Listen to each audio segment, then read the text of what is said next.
ای ځوانه په ځان کې یو غیرت پیدا کا، یو جذبه پیدا کا. پلار دې په سپین سر باندې وکار ته وځي، سهار وځي تر ماښامه پورې، په تا کې دا احساس هم نه وي. نن خو به دغه مور و پلار تا وسا کول، د خپلو بچانو نفقه به تا ځان ته ګټله. تاسو د صحابه کرامو حالات وګورئ، هغو له دین سره سره به د دنیا کار هم کوئ.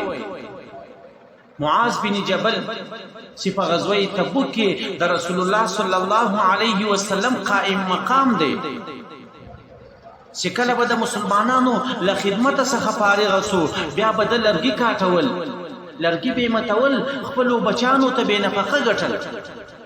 نبی کریم صلی الله علیه وسلم چې کله رالی، د معاذ بن جبل سره پوښتنه کوي چې په لاس یې مصافحه ورسره وکړله. د ده لاس یو څه داغداره ورته معلوم سو، لاسونه یې د پخوا غوندې نه وو، ځکه خو د لرګي باندې متول.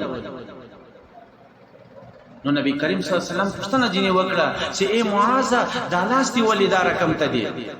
دی په جواب کې ورته وایي چې یا رسول الله، زه خو د خپلو بچانو دپاره نفقه ګټمه، لرګي ماتومه، نو ځکه مې دا لاسونه داسې سوي دي. نبی کریم صلی الله علیه وسلم د ده لاس راپورته کوي او لاس یې مچ کو ده، او دا تورې یې وویل هذه ید لا تمسها النار، دا داسې لاسونه دي چې د جهنم اور به نه مسح کوي، ځکه په دغو لاسو باندې د خپلو بچانو دپاره د نفقه ګټلې.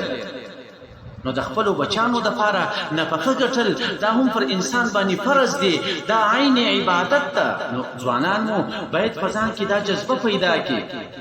ډېر ځوانان موږ وینو چې د پلار و ګټې ته ناست دي، په دې کې دا غیرت، دا جذبه هم نه راپورته کېږي چې دا پلار به تر څو ماته راګټي. نو همت وکړئ ځوانانو، په ځان کې یو جذبه پیدا کړئ، دا خپل مور و پلار به نن ته ساتي، تر څو پورې به پلار و تا ته ګټي.